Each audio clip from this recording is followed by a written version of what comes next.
Hello friends, this is Sadhana. Welcome to tower classes. जैसा कि आप सभी जानते हैं कि सीडीपी स्पेशल फॉर सीटेट 2021 का ये टॉपिक आज मैंने लिया है। पीवाई के क्वेश्चंस लिए हैं जो कि सीटेट 2021 में आए हुए हैं। जैसा कि आप सभी को मालूम है कि जो सीटेट ने अपना पूरा नेचर चेंज कर दिया है क्वेश्चंस का।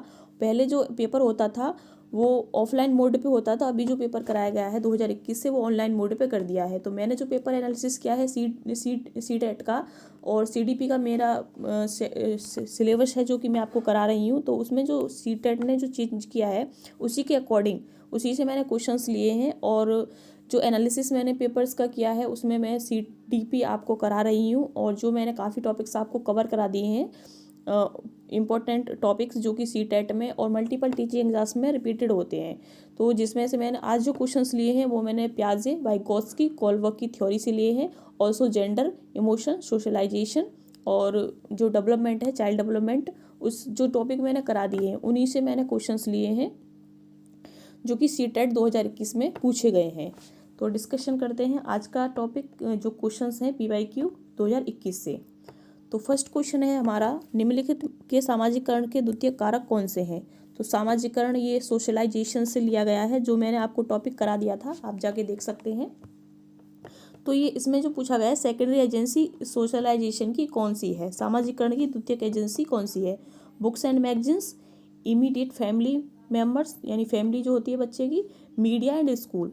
तो द्वितीयक सामाजिकरण की जो एजेंसी है वो परिवार जो है बच्चे की प्राइमरी एजेंसी है सोशलाइजेशन की, यानी प्राथमिक संस्था है। और परिवार को छोड़ के जो बाकी चीज़ें आती हैं उसकी सेकेंडरी में आ जाती हैं। जैसे किताबें, पत्रिकाएं, मीडिया, स्कूल, ये सब किस में आ जाते हैं, सेकेंडरी में आ जाते हैं। तो इसका जो आंसर होगा, यानी कि परिवार को छोड़ के परिवार किस में आ गया, प्राइमरी में आ गया। तो सेकंड जिसमें ऑप्शन है तो इसका 4 यानी कि स्कूल, थर्ड मीडिया एंड किताबें और पत्रिकाएं, ये सब किस में आ गई, सेकेंडरी में आ गई। तो इसका आंसर होगा, answer will B first, second, fourth, यानी थर्ड आंसर इसका होगा सही। क्योंकि जो इस परिवार है बच्चे का प्राइमरी एजेंसी होती है उसके सामाजिकरण की। तो परिवार को छोड़ के जो बाकी चीज़ें बचती हैं सारी सेकेंडरी में आ जाती हैं। तो इसका जो आंसर सही होगा वो होगा थर्ड। अगर ये टॉपिक आपका क्लियर नहीं है तो आप जाके मेरे प्लेलिस्ट में सोशलाइजेशन का टॉपिक जाके देख सकते हैं। उसमें आपको प्राइमरी जो क्वेश्चन इसी तरह से आता है कि उसकी सामाजिकरण की जो एजेंसियां हैं वो प्राइमरी और सेकेंडरी इन्हीं में से क्वेश्चन आता है। तो परिवार जो है प्राइमरी है, परिवार को छोड़ के बाकी सब सेकेंडरी में आते हैं। तो इसी तरह से क्वेश्चन बनता है कि प्राइमरी एजेंसी कौन सी है उस बच्चे की सामाजिकरण की, द्वितीयक एजेंसी कौन सी है। प्याजे के अनुसार अनुवांशिक रूप से क्रमादेशित जैविक परिवर्तनों का होना क्या कहलाता है, यानी कि अनफोल्डिंग बायोलॉजिकल चेंजेस। जो बायोलॉजिकल चेंजेस हैं वो क्या कहलाते हैं, बच्चे के अंदर जेनेटिकली जो प्रोग्राम्ड होते हैं वो क्या कहलाते हैं। Equilibration, adaptation, maturation and social transmission. जो बच्चे के अंदर जो अनुवांशिक रूप से जो जैविक परिवर्तन होते हैं, बायोलॉजिकली जो चेंज आते हैं वो मैच्योरेशन के कारण आते हैं, अकॉर्डिंग टू प्याजे। प्याजे का मानना था जो बच्चे के अंदर बायोलॉजिकल जो चेंज होते हैं वो मैच्योरेशन, परिपक्वता के कारण आते हैं। तो answer will be third. And next question, choose the correct match pair of the stages and its characteristics as proposed by Jean प्याजे। जीन प्याजे के अनुसार जो स्टेजेस जीन प्याजे ने दी थी, जीन प्याजे की थ्योरी मैंने कंप्लीट करा दी है जिसमें स्टेजेस से क्वेश्चंस डायरेक्टली आते हैं, जिसमें वही पूछा गया है कि स्टेजेस की क्या विशेषता है। तो विशेषता के बारे में पूछ रहा है, कौन सी स्टेज की क्या विशेषता है, सही सही मिलान करना है हमको।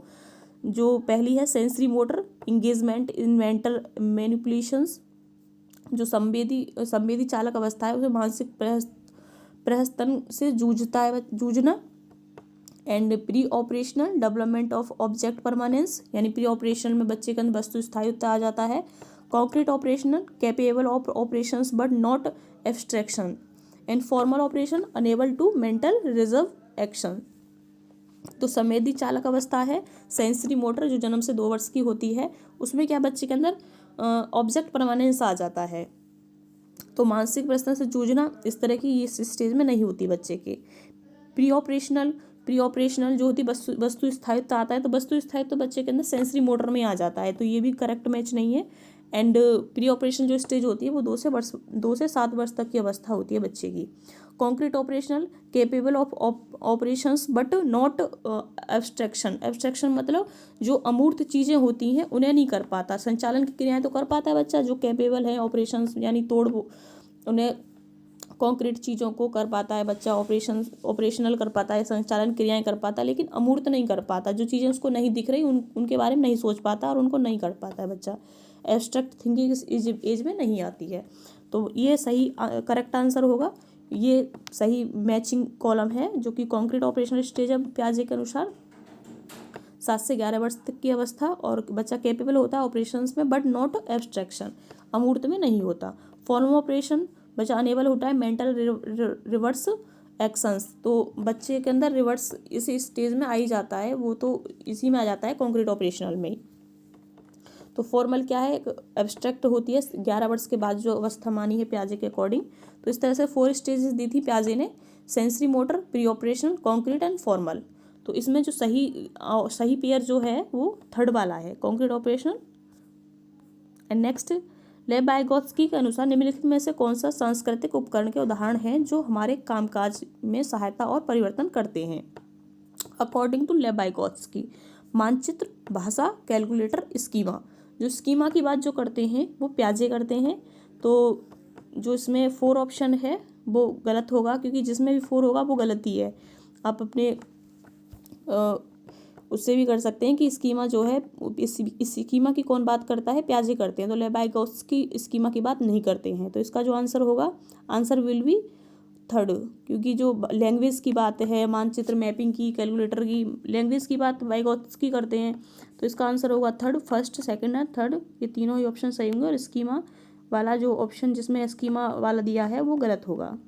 स्कीमा की बात प्याजे करते हैं। गुडनबैक फलस से जूझते छात्र के समावेशन हेतु निम्न में से क्या महत्वपूर्ण है। यानी कि बच्चा है जो डिस्कैलकुलिया है, बच्चे को प्रॉब्लम है, तो उस बच्चे के लिए क्या इंपॉर्टेंट है। Set strict time construct to finish task, यानी बच्चे के लिए एक सख्त समय बाधित कर दिया जाए, या विद्यार्थी को दृश्य आधारित परिकलन और गणित संबंधी प्रयोज्य उपलब्ध करवाना, या पाठ्यांश से मौजूद प्रसंगोचित जानकारी को निष्प्रभ करने के लिए अतिरिक्त विषय वस्तु जोड़ देना, विद्यार्थी के अधिगम के आकलन के लिए सिर्फ मानकीकृत तरीकों का इस्तेमाल करना। तो इसमें क्या करेंगे, बच्चे के अंदर स्ट्रिक्ट टाइम नहीं देंगे बच्चे को टास्क को फिनिश करने के लिए, कि एक टाइम बाउंड कर दें बच्चे के लिए। Provide visual calculator and math apps to student and include additional content to overshadow relevant in next context, यानी कि उस कॉन्टेक्स्ट को ढकने के लिए हम नेक्स्ट कॉन्टेक्स्ट बच्चे को दे देंगे, वो पहले से क्लियर नहीं, बच्चे को नया और दे दिया जाए। तो ये सही तरीका नहीं है। एंड स्ट्रिक्ट टाइम भी नहीं देंगे बच्चे को, तो फर्स्ट भी नहीं होगा ना थर्ड होगा। Use only standardized ways to accessing student learning, तो स्टैंडर्डाइज्ड भी नहीं बच्चे को देंगे हम, मानकीकृत उसके लिए स्टैंडर्डाइज्ड कर दिया जाए चीज़ों को, तो 4 नहीं होगा। तो सही इसका आंसर जो होगा, डिस्कैलकुलिया प्रॉब्लम बच्चे को तो प्रोवाइड देंगे बच्चे को visual calculator and math app to student, answer will be second. Next, Rohan response on receiving a toy doll was, I don't like this toy because boy don't play with this doll, this is example of. यानी कि एक बच्चा है रोहन, जो कि उसे क्या मिलती है, खिलौने में गुड़िया मिलती है, और रोहन उसे गुड़िया को पाकर क्या प्रतिक्रिया कर रहा है कि मुझे यह खिलौना पसंद नहीं है क्योंकि लड़के गुड़ियों से नहीं खेलते हैं। तो किसका उदाहरण है। तो ये जो क्वेश्चन है ये जेंडर वाले टॉपिक से लिया गया है, और जेंडर वाला जो टॉपिक है मैंने पूरा आपको करा दिया, आप उसको जाके देख सकते हैं। तो इसका जो आंसर होगा, जेंडर प्रासंगिकता है, और जेंडर भेदभाव है, या फिर जेंडर रूढ़िवादिता है, जेंडर स्थिरता है। तो बच्चा क्या दिखा रहा है, जेंडर स्टीरियोटाइप दिखा रहा है, यानी जेंडर रूढ़िवादिता दिखा रहा है, क्योंकि जो वर्क फिक्स कर दिया, रोल फिक्स कर दिया, यानी कि मैं लड़का हूँ, मैं इस गुड़िया से नहीं खेला क्योंकि लड़के गुड़ियों से नहीं खेलते हैं। तो ये क्या है, पुरानी परंपरा है, बच्चे के अंदर पुरानी विचारधारा अभी तक है कि गुड़ियों से लड़के नहीं खेलते हैं। तो ये क्या दिखा रहा है, दर्शा रहा है, जेंडर रूढ़िवादिता, जेंडर स्टीरियोटाइप का एग्जाम्पल है। लेबाइगोत्स्की ने अपने सामाजिक संरचना व सिद्धांत में निम्नलिखित में से किसे विद्यार्थी के अधिगम को सुसाध्य करने हेतु उपयुक्त बताया है। यानी facilitate student learning which of the following suggest by Lev Vygotsky his theory of social constructivism. जो लेव वाइगोत्स्की थे वो सामाजिक संरचनावादी थे, तो उनके सिद्धांत के अनुसार कौन सी जो शिक्षण अधिगम में कौन सी विद्यार्थी के लिए सुसाध्य हेतु सहायक है। सहकर्मी सहयोगिता, सांस्कृतिक हस्तक्षेप, रटकर याद करने पर बल, गैर संदर्भित पाठ्यक्रम। Peer collaboration, non interference of cultural tools, तो कल्चरल टूल नॉन इंटरफेरेंस कह रहा है, यानी कि हस्तक्षेप हो सांस्कृतिक यंत्रों का, टूल्स का। तो संस्कृति की बात तो लेव वाइगोत्स्की करते हैं, यानी कि वो कहते हैं कि संस्कृति में बच्चा अच्छा बेहतर सीखता है। फोकस ऑन रोड मेमोराइजेशन, रटने पर बल दें, तो रटने की बात लेव वाइगोत्स्की नहीं करते हैं। कॉन्टेक्चुअलाइजेशन कैरिकुलम, यानी कि गैर संदर्भित पाठ्यक्रम। तो जो लेव वाइगोत्स्की जो बात करते हैं वो पीयर कोलैबोरेशन की करते हैं, यानी बच्चा पीयर ग्रुप में, यानी ग्रुप में बच्चा अच्छा सीखता है। तो पीयर की बात करें, पीयर ग्रुप्स की बात करें, पीयर कोलैबोरेशन की बात करें, सोशल की बात करें, कल्चर की बात करें, तो ये सारी जो बातें रिलेटेड हैं वो लेव वाइगोत्स्की से रिलेटेड हैं। लेव वाइगोत्स्की हमेशा समाज, संस्कृति और भाषा की बात करते हैं। तो बच्चा क्या है, सहयोग करके अच्छा सीखता है। तो ये जो अकॉर्डिंग टू प्याजे यहाँ पे जो आंसर होगा, आंसर विल बी फर्स्ट, सहकर्मी सहयोगिता यानी पीयर कोलैबोरेशन। जीन प्याजे के संज्ञानात्मक विकास के सिद्धांत के अनुसार मूर्त सक्रियात्मक चरण में बालक निम्न में से क्या कर पाने के योग्य होता है। यानी मूर्त सक्रियात्मक अवस्था जो कि बच्चे की कॉन्क्रीट ऑपरेशनल स्टेज होती है, 2 से 7 वर्ष की जो अवस्था होती है बच्चा, उसमें क्या करने के योग्य होता है। परिवर्तन, परिकल्पना आधारित निगमनात्मक तार्किक चिंतन, अमूर्त चिंतन, प्रतिज्ञाप्ति चिंतन।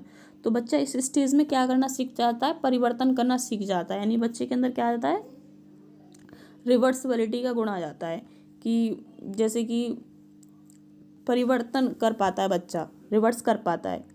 और जो नहीं आता है वो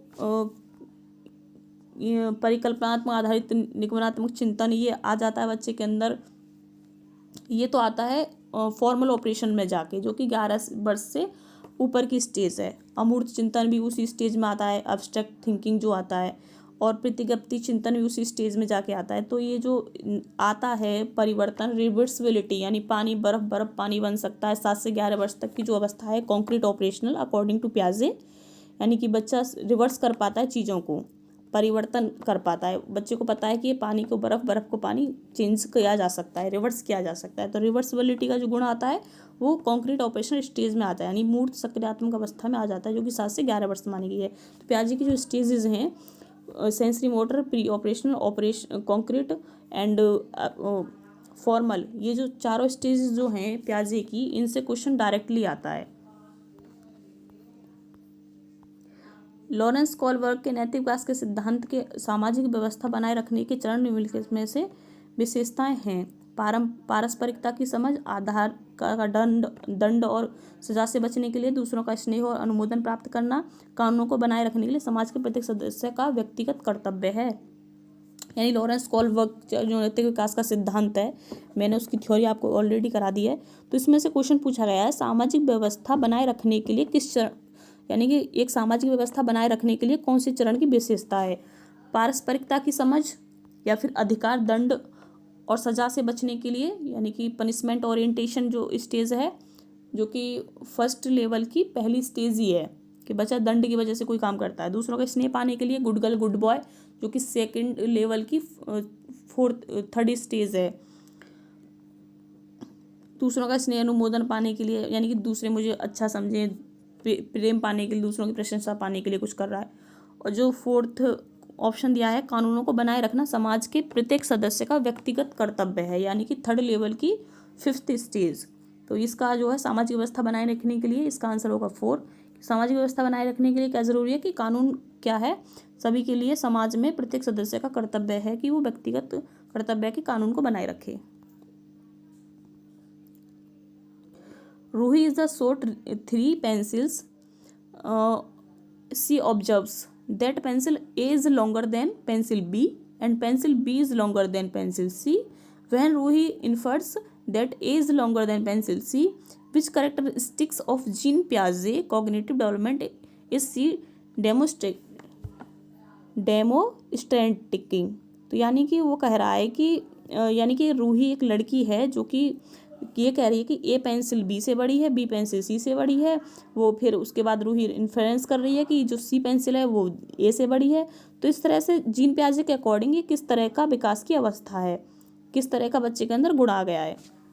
बच्चा क्या कर पा रहा है, सीरेशन कर पा रहा है, कंजर्वेशन है, ट्रांजिस्टिव थॉट आ रहे हैं बच्चे के अंदर, या हाइपोथेटिको डिडक्टिव रीजनिंग है।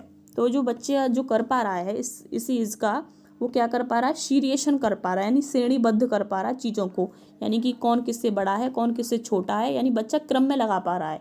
सीरिएशन असेंडिंग डिसेंडिंग ऑर्डर में बच्चा लगा पाए चीज़ों को, तो वो क्या है, सीरिएशन का गुण है बच्चे के अंदर अकॉर्डिंग टू पियाजे।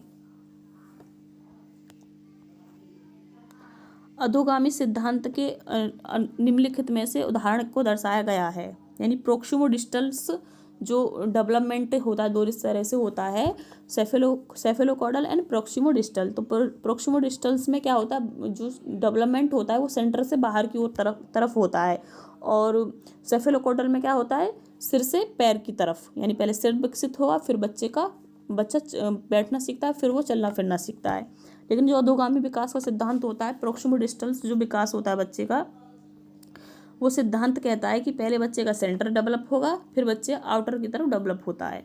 तो प्रोक्सिमो डिस्टल प्रिंसिपल क्या कहता है, infants first learn to move their torsos so then their arms and legs, यानी पहले बच्चे का शिशु पहले अपने धड़ और फिर अपने हाथ और पैर को हिलाना सीखता है, यानी बच्चे का पहले धड़ यानी सेंटर में है, उसके बाद उसके पैर हाथ वर्क करना स्टार्ट करते हैं। तो प्रोक्सिमो डिस्टल्स का यही सिद्धांत है। And next question is Which of the following stage is not proposed by Lawrence Kohlberg in his theory of moral reasoning? Moral reasoning नैतिक विकास का जो सिद्धांत है, कोलबर्ग के अनुसार कौन सा विकास का सिद्धांत में शामिल नहीं है। जो कोलबर्ग ने जो अपना विकास का सिद्धांत दिया था उसने 3 स्टेजेस दी थी, conventional, post conventional and pre conventional. तो वह कह रहा है कोलबर्ग में कौन सा सिद्धांत में कौन सा स्टेजेस नहीं आती हैं। तो अनकन्वेंशनल कोई स्टेज नहीं है। तो कोलबर्ग के देखो डायरेक्ट क्वेश्चन आया, कोलबर्ग की थ्योरी से स्टेजेस पूछ ली उसने 3 जो दी थी, conventional, post conventional and pre conventional. तो अनकन्वेंशनल जो है स्टेजेस का टाइप नहीं है। तो second option will be right answer. इसका हिंदी ट्रांसलेशन है, आप देख सकते हैं। नेक्स्ट क्वेश्चन इज लेबाइगोत्स्की द्वारा निम्नलिखित में से किस शैक्षणिक सिद्धांत की वकालत नहीं की जाएगी।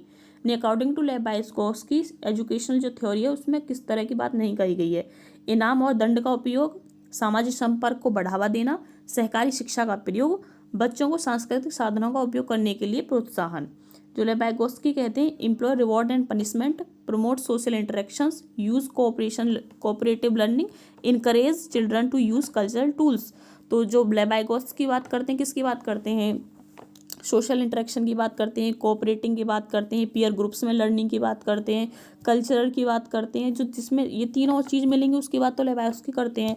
बाकी बात किसकी नहीं करते, नॉट पूछा है। तो एम्प्लॉय रिवॉर्ड एंड पनिशमेंट, तो दंड और इनाम की बात लेबाइगोत्स्की नहीं करते हैं। तो आंसर विल बी फर्स्ट। बाकी समाज संस्कृति, सहयोग करके सीखना, समाज में सीखना, साथी समूह के साथ सीखना, संस्कृति में सीखना, तो इस सब की बात कौन करते हैं, लेबाइगोत्स्की करते हैं। तो ये था सेशन जिसमें हमने आज सीटेट 2021 के क्वेश्चंस किए। तो ये क्वेश्चन थे सीडीपी के, जो कि मैंने 2021 के पीवाईक्यू क्वेश्चंस लिए थे, जो कि थ्योरी मैंने करा दी थी लेबाइगोत्स्की, पियाजे, कोलबर्ग की, और सोशलाइजेशन और जेंडर, इनसे टॉपिक्स मैंने लिए थे हेरिडिटी एनवायरनमेंट से, जो कि रिपीटेड क्वेश्चंस हैं। मैंने अलग अलग प्रैक्टिस पेपर से क्वेश्चंस निकाले हैं, जो कि उसमें क्या कहते हैं जनवरी और दिसंबर में जो कराए गए थे 2021-2022 में।